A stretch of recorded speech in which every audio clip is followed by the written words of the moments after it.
أعوذ بالله من الشيطان الرجيم بسم الله الرحمن الرحيم الحمد لله رب العالمين اللهم صل وسلم على نبينا محمد وعلى آله وصحبه أجمعين رب اشرح لي صدري ويسر لي أمري واحلل عقدة من لساني يفقهوا قولي. Muslimin muslimat yang rahmati Allah, pertama-tama terima salam ukhuwah. Assalamualaikum warahmatullahi wabarakatuh. Tamat kita bertemu dalam sesi kita ke-14, iaitu bahagian yang terakhir dalam kita mengupaskan kitab At-Tawakkul karangan Dr. Yusuf Al-Qaradawi hafizahullahu taala. Kalau pada sesi yang lalu kita dah bahaskan tentang apakah faktor-faktor yang mendorong, yang motivate seseorang untuk bertawakal kepada Allah Subhanahu wa taala, maka pada sesi kali ini kita nak fokus tentang fasal yang ke-8 iaitu fasal yang terakhir dalam membahaskan apakah faktor-faktor yang menghambat seseorang, yang menghalang seseorang daripada bertawakal kepada Allah Subhanahu wa taala. Dalam pasal yang ke-8 ini, Syekh Yusuf Al-Qaradawi hafizahullahu taala, beliau menyenaraikan 4 faktor yang menghambat seseorang, yang menghalang seseorang daripada bertawakal kepada Allah Subhanahu wa taala. Faktor yang pertama yang beliau senaraikan, beliau mengatakan adalah jahil terhadap kehebatan Allah Subhanahu wa taala. Iaitu jahil, seseorang yang jahil bahawa Allah Subhanahu wa taala memiliki nama-nama dan sifat-sifat yang mulia. Dia jahil tentang sifat-sifat Allah Subhanahu wa taala. Maka sukar bagi golongan sedemikian rupa untuk bertawakal kepada Allah Subhanahu wa taala kerana dia tak kenal kehebatan Allah Subhanahu wa taala. Dia jahil bahawa Allah Subhanahu wa taala adalah Maha Kaya.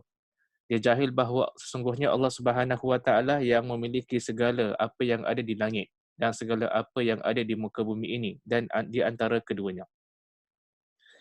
Dan dia jahil bahawa Allah Subhanahu wa taala tidak memerlukan kepada sesiapa, sedangkan hamba-hamba Allah lah yang memerlukan kepada Allah Subhanahu wa taala. Dia jahil terhadap kekuasaan Allah Subhanahu wa taala.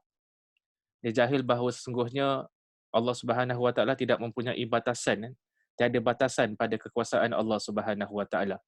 Dan dia jahil bahawa tiada sesiapa pun yang boleh melemahkan Allah Subhanahu wa taala.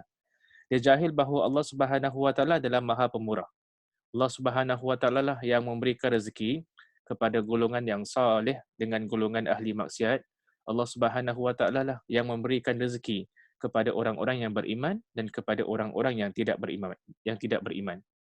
Dr. Yusuf Al-Qaradawi dia sifatkan, dia gambarkan orang sedemikian rupa yang jahil terhadap kehebatan Allah Subhanahu wa taala adalah umpama seseorang lelaki yang mana dia masuk ke dalam satu majlis. Dalam majlis tersebut ada seorang raja dan ada juga pengikut-pengikut bagi raja tersebut. Tetapi lelaki ini dia pilih untuk meminta daripada pengikut-pengikut dan dia tak minta daripada raja tersebut kerana dia tak kenal raja tersebut. Jadi itulah umpama orang yang jahil terhadap kehebatan Allah Subhanahu wa taala. Dia akan sesat melainkan ada orang yang mengingatkan ataupun membetulkan kesilapannya itu. Faktor yang kedua, kata Dr. Yusuf Al-Qaradawi, yang menghalang seseorang daripada bertawakal kepada Allah Subhanahu wa taala bila ada sifat terpedaya dengan diri sendiri. Dia terpedaya dengan nikmat-nikmat yang Allah Subhanahu wa taala berikan kepadanya, dengan nikmat-nikmat yang Allah pinjamkan kepadanya. Bahkan ini termasuk dalam perkara yang membinasakan. Dia terpedaya dengan kekuatan yang dipinjamkan kepadanya, terpedaya dengan harta, kemewahan yang diberikan kepadanya, terpedaya dengan kedudukan yang dikurniakan kepadanya.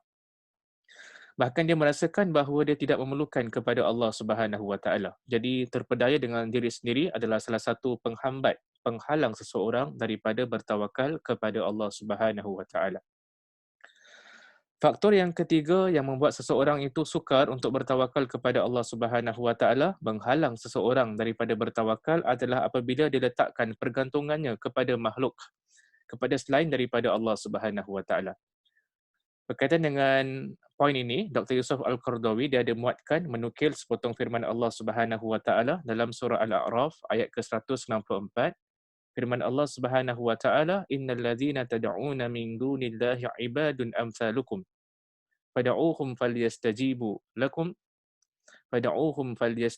lakum in kuntum shadiqin."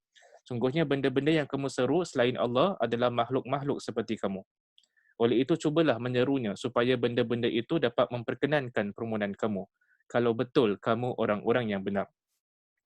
Jadi Dr. Yusuf Al-Qaradawi dia ingatkan, dia kata yang dalam ayat ini Allah Subhanahu Wa Taala mengatakan sesiapa sahaja yang kita seru, yang kita minta tolong kan selain daripada Allah Subhanahu Wa Taala, mereka juga adalah makhluk. Maka mereka tidak dapat memberikan kemanfaatan kan, melainkan kalau sekiranya Allah Subhanahu Wa Taala yang izinkan.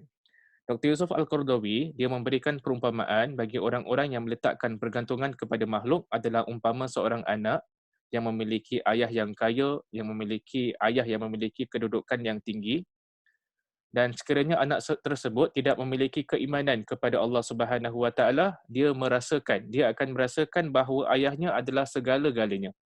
Dia akan merasakan yang dia tidak memerlukan kepada Tuhan. Dia akan merasakan yang dia tidak memerlukan kepada Allah Subhanahu Wa Taala.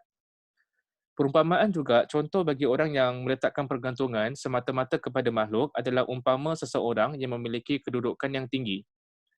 Dia mempunyai kedudukan yang tinggi yang hampir dengan raja, yang hampir dengan pemimpin ataupun yang hampir dengan ketua syarikat.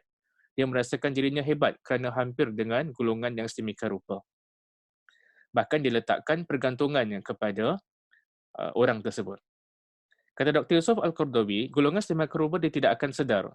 Golongan sedemikian rupa dia tidak akan sedar kecuali kalau berubah keadaan orang yang dijadikan sebagai tempat bergantung. Seumpamanya kalau orang tu letakkan pergantungan kepada raja ataupun pemimpin, dia akan tersedar kan kesilapannya kalau sekiranya raja tersebut meninggal ataupun pemimpin tersebut ditukar dengan pemimpin yang lain. Jadi faktor yang ketiga yang menghambat seseorang daripada bertawakal kepada Allah Subhanahu Wa Taala adalah bila seseorang itu meletakkan pergantungannya semata-mata kepada makhluk. Faktor yang terakhir yang disenaraikan oleh Dr. Yusuf Al-Qaradawi sebagai salah satu penghambat bagi seseorang untuk bertawakal kepada Allah Subhanahu Wa Taala adalah hubbud dunya, iaitu cinta kepada dunia. Cinta kepada dunia yang dimaksudkan kat sini adalah cinta kepada dunia sampai melupakan Allah Subhanahu Wa Taala. Dia tenggelam dalam kecintaannya kepada dunia. Bahkan dia menjadikan dunia sebagai his main concern. Dia jadikan dunia sebagai matlamat utamanya. Dan kata Dr. Yusuf Al-Qaradawi, orang-orang yang tidak mengikhlaskan pengabdiannya kepada Allah Subhanahu Wa Taala, dia tidak akan dapat bertawakal kepada Allah Subhanahu Wa Taala. Kan? Bahkan Allah Subhanahu Wa Taala mengingatkan kita agar tidak diperdayakan kan dengan kemewahan dunia sebagaimana Allah Subhanahu Wa Taala mengingatkan kita agar tidak diperdayakan oleh golongan syaitan. Dr. Yusuf Al-Qaradawi beliau menukil sepotong ayat dalam surah Fatir ayat ke-5, kata Allah Subhanahu Wa Taala, ya ayyuhan nasu inna wa'dallahi haqqun fala taghurrannakumul hayatud dunya wala yaghurrannakum billahil gharur.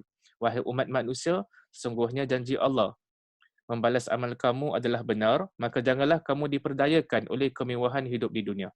Dan janganlah syaitan yang menjadi sebesar-besar penipu itu berpeluang menyebabkan kamu terpedaya dengan kemurahan Allah. Lalu kamu lalai dan menderhaka. Di dalam ayat ini, Allah Subhanahu Wa Taala ingatkan kita agar tidak diperdayakan dengan kemewahan dunia, agar tidak diperdayakan oleh golongan syaitan.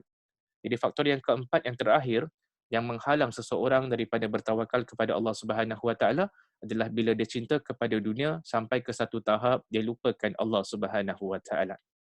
Jadi sebagai rumusan, ada 4 faktor yang menghambat seorang daripada bertawakal kepada Allah Subhanahu Wa Taala.